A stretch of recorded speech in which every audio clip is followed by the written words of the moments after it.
The Get Rich Slow Club podcast is a collaboration between Tash Etchman from Tash and Ana from Perla. The Get Rich Slow Club acknowledges the traditional custodians of the land we record on. From coast to coast, across land, waters, and communities, we pay our respects to elders past, present, and emerging. Any advice is general and does not consider your financial situation, needs, or objectives, so consider whether it's appropriate for you.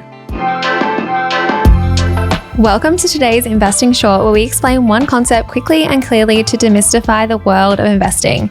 Today we're going to talk about dividends and franking credits. So what are dividends? Dividends are payments made by a company to its shareholders, usually as a share of the company's profits. So they are typically paid in cash or additional shares and serve as a reward for investing in the company. Yeah, you invested in the company, you get a bit of money for it. So not all companies pay dividends, as some prefer to reinvest their profits back into the business for growth. So it's worth checking out whether the shares or the ETFs you're investing in have dividends that are paid out to you. Some companies like Tesla, for example, don't pay dividends. I think they're the big one. And then some companies like BHP or some of the Australian mining companies do pay a lot of dividends.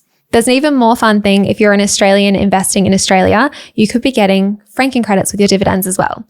Franking credits are essentially just tax credits.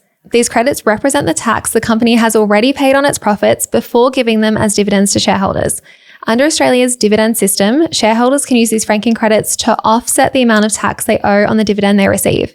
If the franking credits exceed the shareholder's tax liability, so how much tax you have to pay, you can receive a refund for the difference. So for example, the company tax rate is 30%. So if your personal tax rate is 30%, dividends are pretty much tax-free as you get credit for the 30% tax the company has already paid.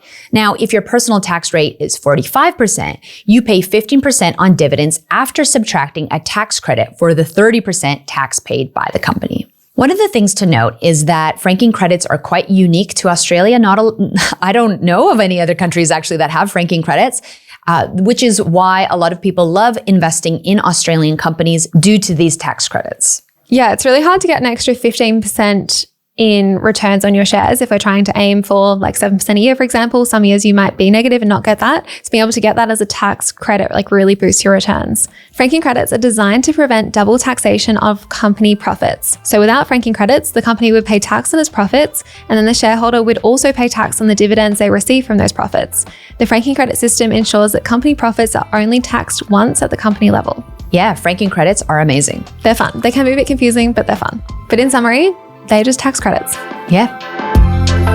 Thanks so much for joining us. If you found this episode helpful, please rate us 5 stars, write a review, or share with a friend. If you're new to investing, make sure to listen to our first 10 episodes. Follow us at Get Rich Slow Club or Tash at Tash Invest or me at Ana. This show was brought to you by Natasha Etchman, who is an authorized representative 1299881 of Guideway Financial Services, AFSL 420367, and Perla, who is an authorized representative 1281540 of Sanlam Private Wealth, AFSL 337927. Knowledge is power, especially when it comes to investing. So make sure you check out our financial services guides and read the product disclosure statement and target market determination for any investments you're considering. See our show notes for more info.